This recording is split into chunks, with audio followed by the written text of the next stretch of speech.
Llamado a ser custodio del Redentor, José hizo como el ángel del Señor le había mandado y tomó consigo a su mujer. Con este corto párrafo comienza la introducción de la exhortación apostólica Redemptoris Custos del Papa San Juan Pablo II sobre la figura y misión de San José. Lectura obligatoria para todo católico, especialmente para los devotos de San José. Como sabemos, con motivo de la celebración del 150 aniversario de la declaración de San José como patrono de la Iglesia Católica por el Papa Pío IX, el Santo Padre Francisco suscribió el pasado 8 de diciembre de 2020 la Carta Apostólica Patris Corde. En esa misma fecha, en virtud de un decreto aprobado por él y suscrito por el cardenal Mauro Piacenza, el Santo Padre convocó el año de San José hasta el 8 de diciembre de 2021, en el cual, según él dice, cada fiel, siguiendo su ejemplo, pueda fortalecer diariamente su vida de fe en el pleno cumplimiento de la voluntad de Dios. En la Patris Corde, el Papa Francisco resalta 7 características de San José que hacen de ese santo varón un modelo a seguir por todos. Primero, Padre amado. Segundo, Padre de ternura. Tercero, Padre en la obediencia. Cuarto, Padre en la acogida. Quinto, Padre de la valentía creativa. Sexto, Padre trabajador. Séptimo, Padre en la sombra. Cuando examinamos estos atributos de San José, descubrimos que todos están matizados por una característica que no se enumera en el listado que acabamos de reseñar, pero que está entretejida en todos. Padre en el silencio. Hoy les invito a que examinemos juntos el papel excepcional, único e irrepetible de San José en la historia de la salvación como esposo de la Virgen y padre custodio de nuestro Señor. Ese de quien se ha dicho que su santidad está por encima de los patriarcas y profetas del Antiguo Testamento, de los apóstoles, de los mártires, de los confesores, de las vírgenes y aún de los mismos ángeles. Ser el padre de Jesús y el esposo de María es lo máximo que podemos decir de él, pues cumplió fielmente su misión y por eso Dios lo ha encumbrado sobre todos los santos. Y todo sin pronunciar una sola palabra en las Sagradas Escrituras. Y para ponernos en sintonía, les invito hoy a repasar una anécdota relacionada con la vida de San Francisco de Asís que encuentro muy a propósito para esta ocasión. Según esa anécdota, se cuenta que cierto día Francisco de Asís invitó a sus discípulos a ir a predicar. Se pusieron en marcha muy contentos recorriendo el pueblo y horas más tarde, cuando ya se disponían a emprender el viaje de regreso al monasterio sin haber pronunciado una palabra, uno de sus discípulos interrogó a Francisco diciéndole: hermano Francisco, nos has pedido que vayamos a predicar y ya vamos de regreso sin haber dicho una sola palabra. A lo que Francisco respondió: nos han visto y eso es más que predicar, pues se han dado cuenta de que somos cristianos. Debemos preguntarnos, ¿y cómo se dieron cuenta aquellos lugareños de que Francisco y sus hermanos eran cristianos? Por su conducta, por sus obras, porque la conducta, las obras, son más elocuentes que las palabras. El apóstol Santiago lo expresa de manera muy clara en el capítulo 2, versículo 18 de su carta, cuando nos dice: ¿tú tienes fe? Pues yo tengo obras. Muéstrame tu fe sin obras y yo te mostraré por las obras mi fe. Esa fe, ese actuar conforme a la palabra de Dios fue lo que le mereció a José el título de justo que le atribuye Mateo en el capítulo 1, versículo 19 de su relato evangélico, que como veremos más adelante es sinónimo de santidad. Y es precisamente ese silencio elocuente de San José el que nos transmite el mensaje poderoso que queremos reflexionar hoy. Como sabemos, en el Evangelio según San Lucas, a José se le menciona por nombre, de pasada, al comienzo del pasaje de la Anunciación, cuando nos dice, al sexto mes, envió Dios el ángel Gabriel a una ciudad de Galilea llamada Nazaret, a una virgen desposada con un hombre llamado José de la casa de David. El nombre de la virgen era María. También se le menciona por nombre en el pasaje de la adoración de los pastores en el pesebre, cuando se nos dice, fueron a toda prisa y encontraron a María y a José y al niño acostado en un pesebre. Y, aunque no se le menciona por nombre, se sabe que estuvo también en los pasajes que relatan la circuncisión y la presentación del niño en el templo. De hecho, en la presentación es a María a quien el anciano Simeón se dirige y a quien el relato evangélico llama por su nombre. Igualmente, en el pasaje de Jesús, ante los doctores de la ley en el templo, se menciona a José, pero sin decir su nombre. El relato se refiere simplemente a sus padres y María, al cuestionar al niño, le dice, tu padre y yo. Debemos recordar que en el Evangelio según San Lucas, la figura protagónica de los episodios sobre la anunciación e infancia de Jesús es su madre María, siendo José una especie de personaje secundario. Y a diferencia de María, a quien encontramos hablando en esos relatos de Lucas, su esposo José no pronuncia ni una sola palabra.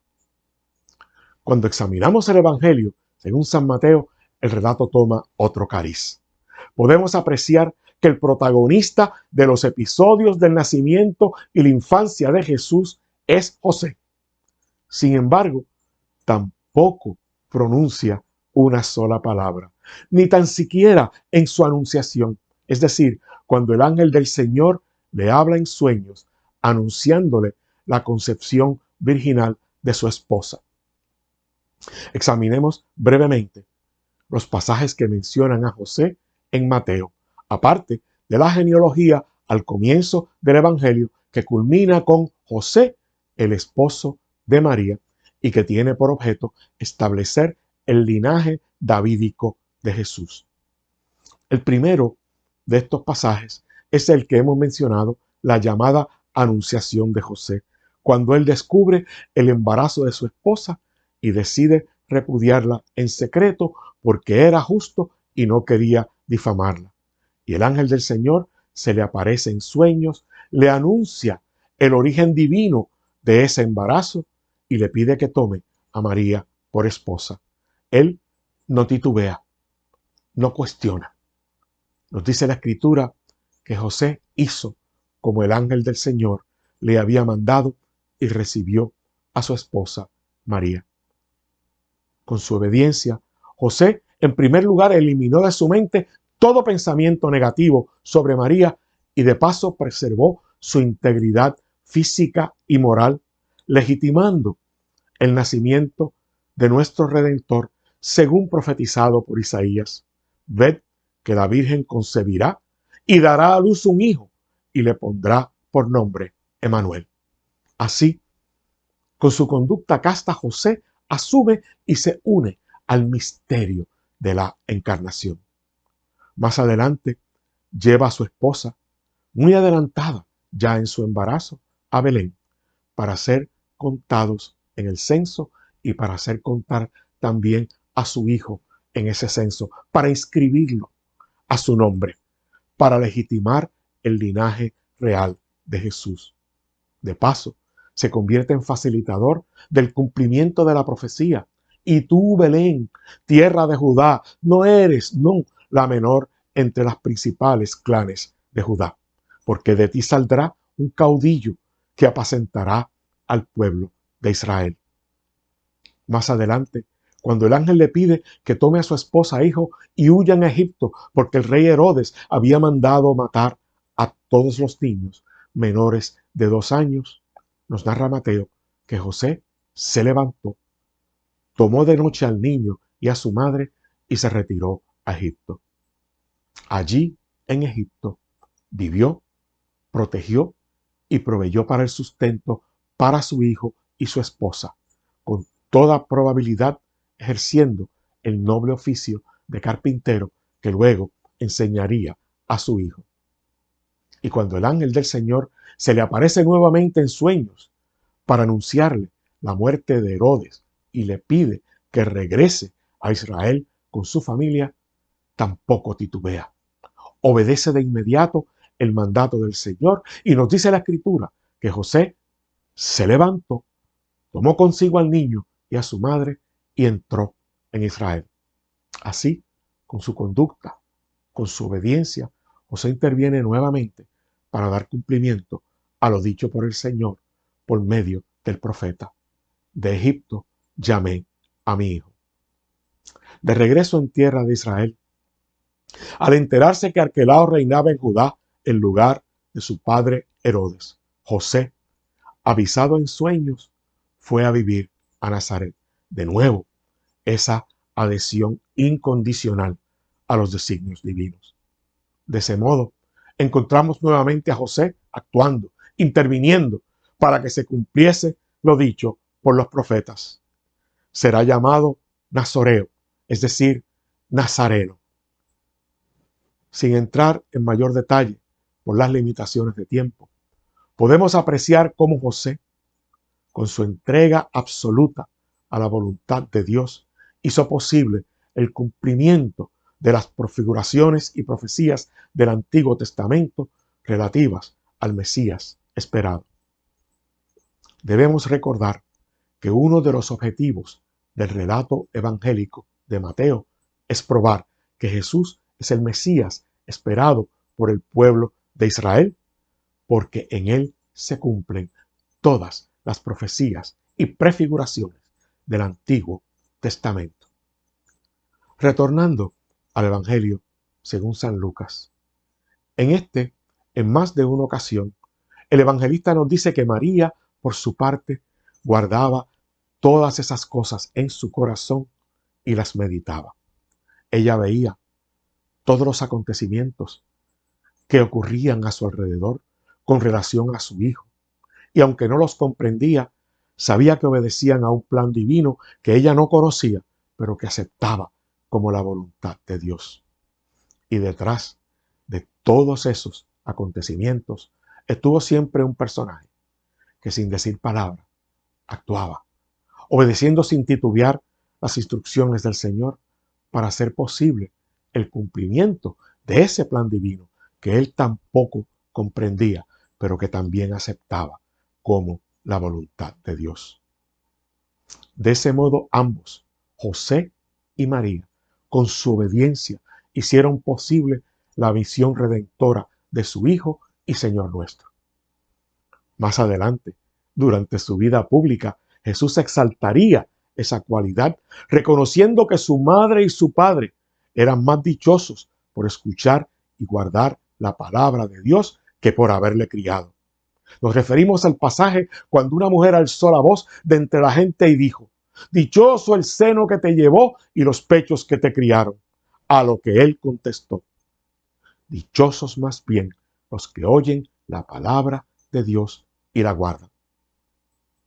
En todos los acontecimientos que rodearon la vida de José, este santo varón de silencios, con sus gestos, supo unir su hágase al de María en Nazaret y al de su hijo en Getsemaní, haciendo posible nuestra salvación.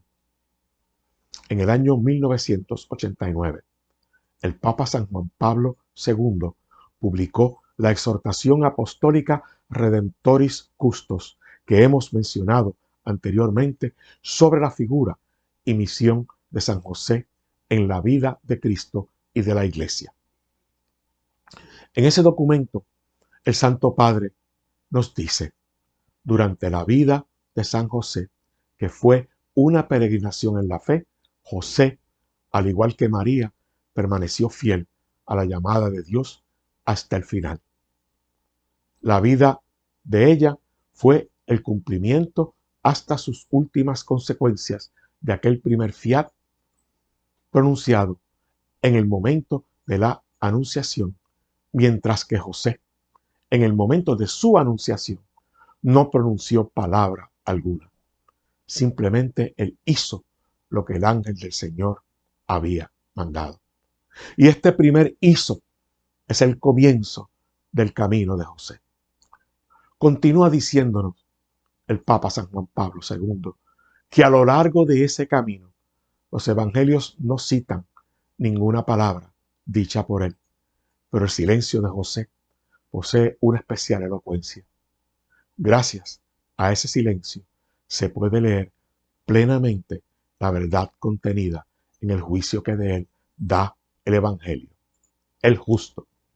Porque, como señaláramos anteriormente, ese adjetivo de justo, citado por el Papa del Evangelio, según San Mateo, es sinónimo de santidad, especialmente en el Antiguo Testamento.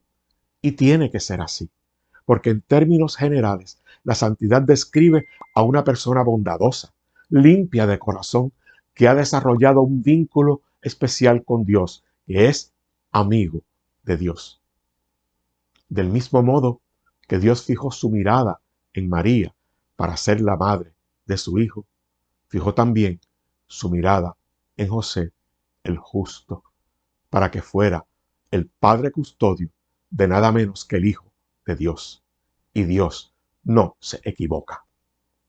En palabras del Papa emérito Benedicto XVI, dejémonos contagiar por el silencio de San José. Nos es muy necesario en un mundo a menudo demasiado ruidoso, porque no favorece el recogimiento y la escucha de la voz de Dios.